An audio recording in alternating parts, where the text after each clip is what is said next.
ఏమిటిది తలుపులు తీసున్నాయి? ఏమ్మా వీడింకా రాలా? లేదత్తయ్య. ఓహో, కూతురు దోల పడడానికి వెళ్ళుంటాడు. ముందు దానికి పెళ్లి చేసి పంపిస్తా గానీ వీడికి బుద్ధి రాదు.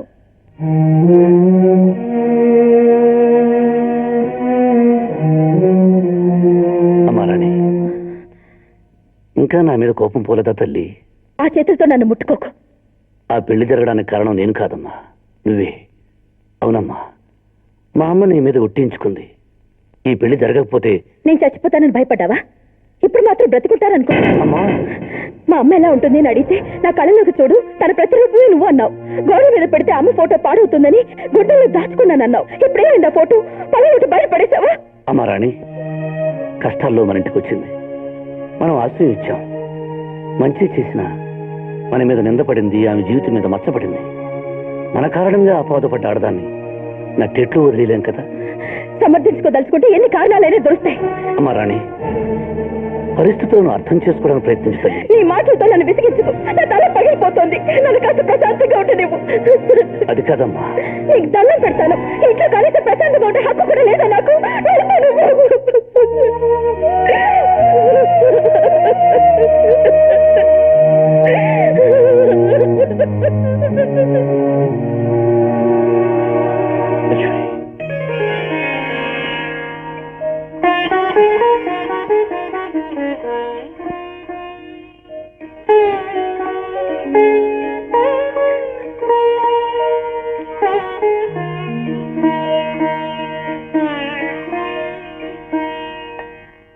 లక్ష్మి, నువ్వు మంచి చెడు తెలిసినదనవన్న నమ్మకం నాకుంది. పెళ్లిడుకొచ్చిన కూతురు ఇంట్లో ఉంచుకుని నా మనసులోకి ఏ కోరిక రానివ్వలేను. భర్తగా నీకు ఏ సుఖాన్ని అందివ్వలేను. దయచేసి నా పరిస్థితిని అర్థం చేసుకో. రాణికి పెళ్ళేంత వరకు నీకు ఈ శిక్ష తప్పదు. నన్ను క్షమించు. మా అమ్మకి ఇచ్చిన మాటను కాలం లేక నిన్ను పెళ్లి చేసుకున్నాను. నేను పుట్టి బుద్ధుడికి ఎవరిని ఏ సహాయం అడగలేదు. ఇప్పుడు నిన్ను అడుగుతున్నాను, చేయగలవా? ఏమండి, దారి తెన్ను లేని నా జీవితానికి ఒక దారి కల్పించారు. అడగడం కాదు, ఆజ్ఞాపించండి. లక్ష్మి, మా అమ్మ నాకు దేవత, నా కూతురు నాకు ప్రాణం. మా అమ్మ మనసు బాధపడ్డా, నా కూతురు కంటతడి పెట్టినా నేను భరించలేను. అలాంటి పరిస్థితి రాకుండా చూసుకోవాల్సిన బాధ్యత నీది. తప్పకుండానండి.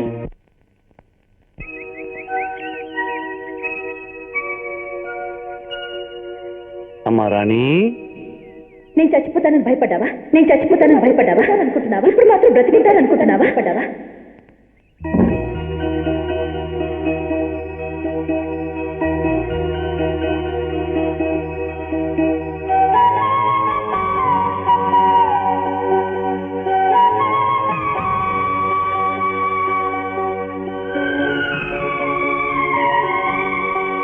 నీకు దండం పెడతాను. ఇంట్లో కనీసం ప్రశాంతంగా ఉండే హక్కు కూడా లేదా నాకు? ఇంట్లో కనీసం ప్రశాంతంగా ఉండే హక్కు దండం పెడతాను. ఇంట్లో కనీసం ప్రశాంతంగా ఉండే హక్కు కూడా లేదా నాకు?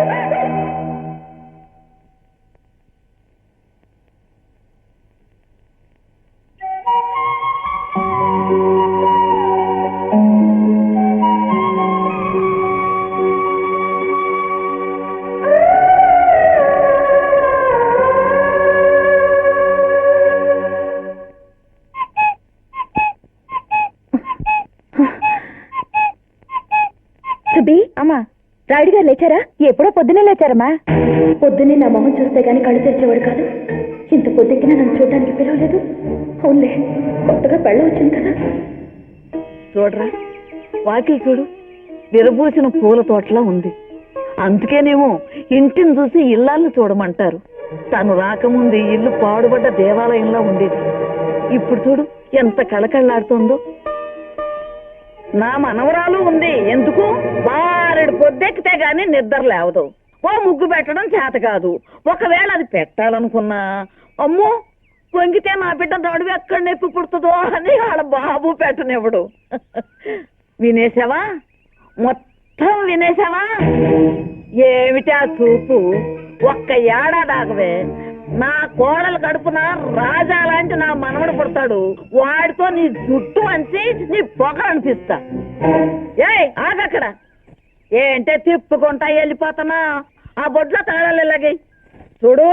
ఇక నుంచి ఈ ఇంటి పెత్తనం నీది కాదు, నా కోడలది. ఆ తాళాలు దానికి. అత్తయ్య ఏంటా మాటలు? తాళాలు రాణి దగ్గరే ఉండనివ్వండి. అదెట్లా కుదురుతుందమ్మా? ఇక నుంచి ఈ ఇంటి బరువు బాధ్యత మోయవలసిందాను నువ్వు. అవి నీ దగ్గర ఉంటమే న్యాయం. నా మాట వినండి అత్తయ్య. ఆ, అబ్బో పౌరుషం పొడుచుకొచ్చిందా? ఇగమ్మా. వద్దత్తయ్య, రాణి బాధపడుతుంది. బాధకి ఆనందానికి తేడా తెలియని వయసమ్మా దాన్ని. బాధ్యతకి భర్తకి మధ్య ఒదికొండాల్సిందాని నువ్వు. తీసుకోమ్మా, దాని సంగతి నేను చూసుకుంటాగా. ఏమే రాణి, సాయంత్రం దొంగరాల సినిమాకి వెళ్దామా?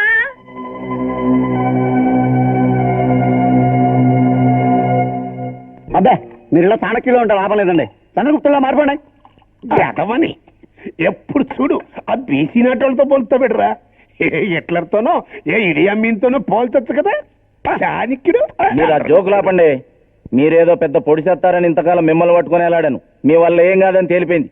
తేలిపోయింది కదా, ఒకసారి లేచి నిలబడు. ఆ సొక్క ఇప్పు. ఎందుకు? మీ పర్సనాలిటీ ఎలా ఉంటుందో చూద్దామని ముచ్చట పడుతున్నారులేండి. ఎందుకండి ఏదో పర్సనాలిటీ? నా అనంతలక్ష్మి పోయిన తర్వాత దానికోసం ఎన్నాళ్ళుగా వల వేశానో తెలుసా? అసలు దాన్ని అక్కని చేసుకుందే దానికోసం. ఈ సొక్క వేసుకో. అలాంటి దాన్ని పెద్ద పంచాయతీ ఒకటి పెట్టించి 10 మంది సమక్షంలో ఆ రాయుడు కట్టబెట్టారు. ఈ గొలుసు వేసుకో. ఎందుకో ఈ సోకులన్నీ. హలో, ఇప్పుడు అబ్బులు గారి అంతరాత్మ సమర్పించు చెంపదెబ్బల సీరియల్ తరువాయి భాగం ప్రారంభం. టింగ్ టింగ్. ఎలా అబ్బులు? అబ్బులు మీరండి, నేను తిరుపతిని. అక్కడ ఇసుకీలో కాలేశారు. సందలడ్డాక అబ్బులు గారి మందు తాగి ఆయన చొక్కా గొలుసు వేసుకున్నారు కాబట్టి తెల్లారేదాకా మీరే అబ్బులు గారు. ఈయన అబ్బులు గారి అంతరాత్మ. బస్రా అడగకుండా చెప్పేశావు. థ్యాంక్స్. ఎరా అబ్బులు సన్నాసి, ఆ తిరుపతి గారిని నిలువున ముంచేస్తావు కదండ్రా. పాపం తన మరదల్ని తనకిచ్చి పెళ్లి చేయమని నీ దగ్గరికి వచ్చి ప్రాధేయపడితే నన్ను తీసుకెళ్ళి బాంబు కట్టబెడతావా? నన్ను కొడతారేంటండి? సైలెన్స్. ఎర్రా అబ్బులుగా, అసలు నీకు పర్ఫెక్ట్ ప్లానింగ్ ఉంటే ఇలా జరిగి ఉండేదండ్రా. బాబా బాబా మీకు దండం పెడతాను, నన్ను వదిలేయండి. నాకు సరైన సమాధానం చెప్పారా అబ్బులు సన్నాసి, లేకపోతే నేను అమ్మా రాణేది పైనున్నట్టుందరా. అవును, చేతులు అదేమిటి? మన హనుమంతప్ప మొదటిసారి నేసిన పట్టించారమ్మా. ఆ. రాణికి ఇద్దామని. బాగుందిరా బిడ్డోరం. నిన్నగాక మొన్న పెళ్ళయింది, మొదటిసారి చీర తీసుకొచ్చావు. అది పెళ్ళానికి ఇవ్వాల్సింది పోయి కూతురికి ఇస్తానంటావేమిట్రా? అది కదమ్మా, నేను ఎప్పుడు తెచ్చినా రాణికేగా ఇస్తాను. అవునయ్యా, రాణికే ఇస్తావు. అప్పుడంటే పెళ్ళాం లేదు కనుక. ఇప్పుడు పెళ్ళాం వచ్చింది కదా, అదిగో మాటల్లోనే వచ్చింది. అమ్మా లక్ష్మి, ఇల్లారా చూడు, నీ మొగుడు ఎంతో ప్రేమతో నీకు ఈ చీర తీసుకొచ్చాడు. ఇది కట్టుకుని ఏ గుడికో సినిమాకో వెళ్ళిరా. నీ చేతులతో ఇవ్వరా? తీసుకోమ్మా, తీసుకోమ్మా.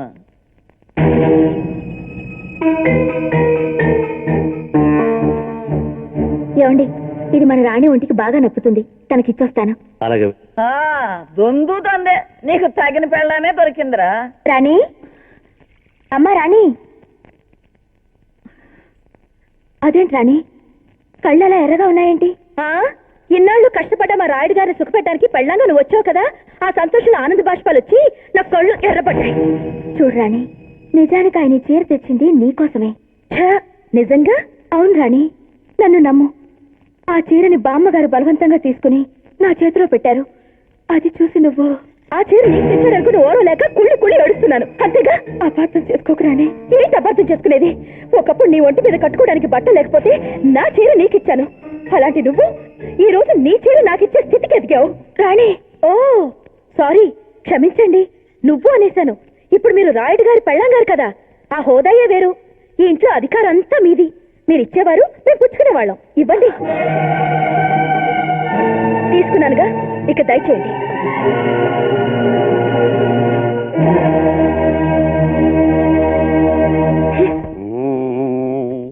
ఎవళ్ళకి ఎవళ్ళు, చివళ్ళకి ఎవళ్ళు తెలియని ఈ యాత్రలో.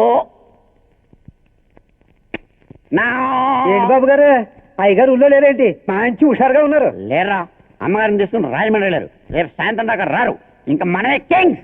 మిమ్మల్ని చూస్తుంటే నాకు చాలా జాలేస్తున్నదండి. ఎందుకురా? ఏ సీట్ మినిట్లో 5 మినిట్లో కావాల్సిన మీలాంటి మేధావులు ఈ అబ్బులు గారి దగ్గర పనిచేయడమా నాకు చాలా అవమానంగా ఉందండి. నిజంగా అంత అవమానంగా ఉందంటరా? అవమానం మెల్లగంటారండి బాబు, తలకాయ బద్దలు పడుకొని చచ్చిపోవాలి అనిపిస్తుందండి. ఏరా నిజంగా నేనంటే అంత అభిమానం ఏంట్రా? తాగు. నాకు వదిలి బాబు. అభిమానంతో ఇస్తున్నప్పుడు కాదనకూడదు, తీసుకో.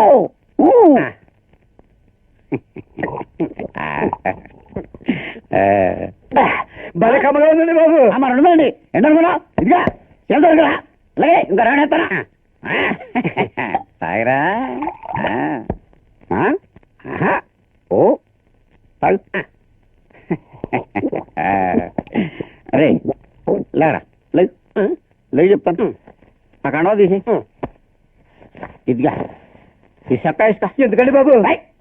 ఎందుకంటే చొక్కా వేసుకుంటావా చచ్చిపోతావా? వేసుకుంటానండి. వేసుకోమరే, నేను చెప్పేదే కదా. వేసుకో. బొల్లి పని ఉంది నీతోటే, ఇది కూడా వేసుకోరా. ఎరా ఇన్ని తెలివితేటలుండి గోండా లాంటి అబ్బుల దగ్గర పనిచేస్తావా? నేను గణపతి ఇక్కడ బాబు, మీరు గణపతి, నేను సత్యాన్ని. మా తెల్లనుకున్నాడరా, నా చొక్కా తొడుక్కుని నా తువ్వాలు భుజం మీద వేసుకున్న తర్వాత తెల్లదాకా నువ్వే గణపతి. మరి మీరెవరండి? నేనా? గణపతి అంతరాత్మ. అంతరాత్మ? నాకు అంతరాత్మ ఉండకూడదా? ఉండొచ్చండి. అపర చాణక్యుడు లాంటి మేధా సంపత్తి కలిగిన నువ్వు నీచుడైన అబ్బుల దగ్గర నే పని చేయడం బాబు, మీరే కదా పనులు పెట్టి. అనునిత్యం తాగి భార్యను హింసిస్తున్న కిరాతకుడికి కుళ్ళు సలహాలిస్తూ వాడి చేత నీచపు పనులు చేస్తున్నా నీ బతుకు ఒక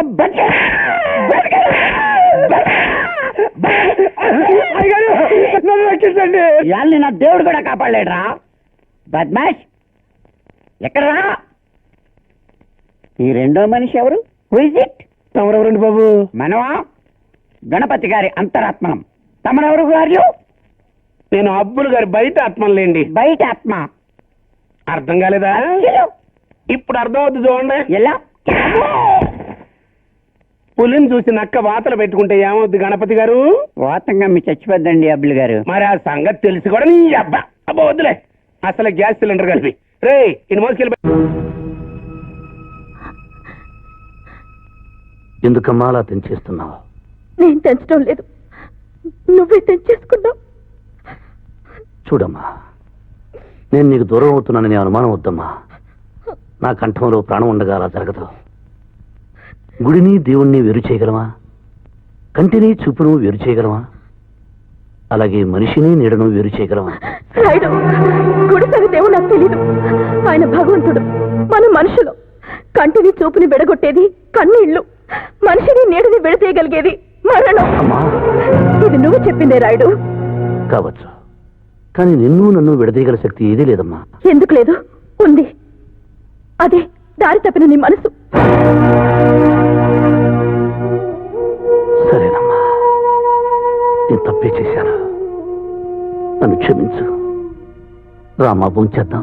నిన్ను క్షమించడానికి నేనెవరిని? అయినా నాకు ఆకలిగా లేదు, నువ్వు వెళ్ళి చేయి. అమ్మా రాణి, నువ్వు తినకుండా నీ ఏనాడైనా తిన్నానమ్మా? ఇప్పుడు రోజులు మారిపోయాయిగా, నీకోసం ఎదురు చూసేవాళ్ళు వేరే ఉన్నారు. లేదమ్మా, తూర్పున తెల్లవారితే నా కళ్ళు చూడాలనుకునేది నిన్ను, నా చెవులు వినాలనుకునేది నీ అడుగుల చప్పుడు. ఇది నిజం కాదు అంటే కాలం ఆగిపోదేమో గాని నా గుండె మాత్రం ఆగిపోతుందమ్మా. రా తల్లి. రాయుడు, నేను ఒక మాట చెప్తాను, వింటావా? నేను మీ ఆవిడ పక్కన కొంచెం తింటుంటే చూసే వాళ్ళకి మీ ఎదురు తల్లి కూతురులాగా కనిపించు. అక్క చెల్లెలుగా అనిపిస్తా. అర్థమైందిగా, ఇక వెళ్ళు, నేను తర్వాత తింటాను.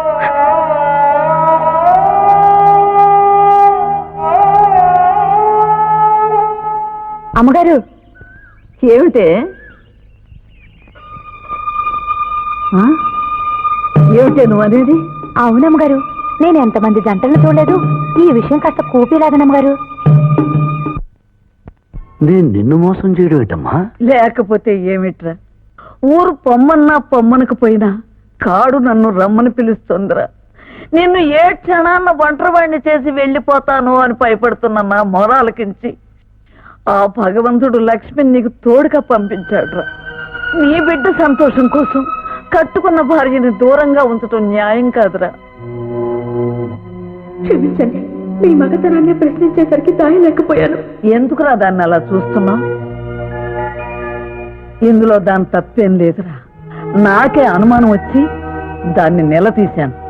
అది కదమ్మా, రాణికి పెళ్లి కాకుండా పెళ్ళేగా చేసి మనకేం తక్కువరా. నువ్వు తలుచుకుంటే రేపు ఈ పాటికి వాకిట్లో పందిర్లేస్తుంది, నీ కూతురు మెళ్ళలో మంగళసూత్రం పడుతుంది. అంతేకాని కట్టుకున్న దానికి అన్యాయం చేస్తే ఆ ఉసురు ఊరికే పోదరా. ఒక ఆడదానికి పట్టుబట్టలు బంగారు నగలు ఇచ్చినంత మాత్రాన చాలదరా. మనసు మమత పంచివటమేరా నిజమైన దాంపత్యం. వెంటనే నీ కూతురికి మంచి సంబంధం చూడు. వీలైతే ఇల్లరకం వచ్చే అల్లుళ్ళు చూడు.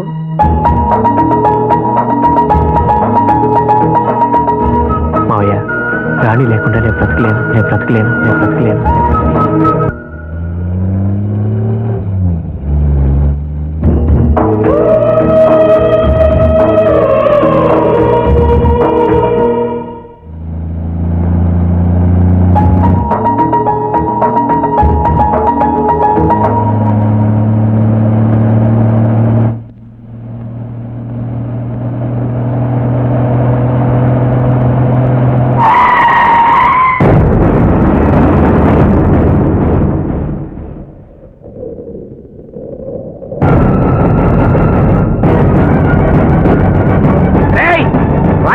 చేపట్టుకోవడానికి ఎన్ని గుండెలరా నీకు?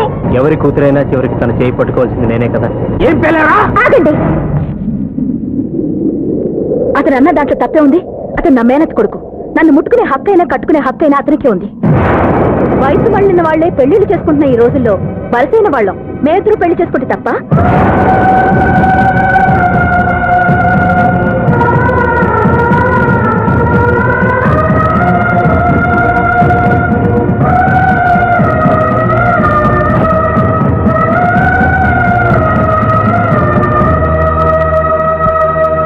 బాధపడకన్నా, ఏదో చిన్నపిల్ల, తన మాటలు పట్టించుకోవద్దు.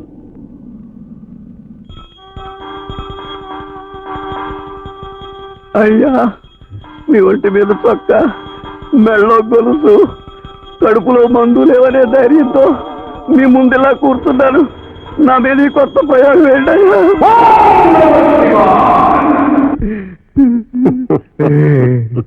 ఈ రోజు నీలో నాకు ఆ పరమేశ్వరుడు కనిపిస్తున్నాడు రా.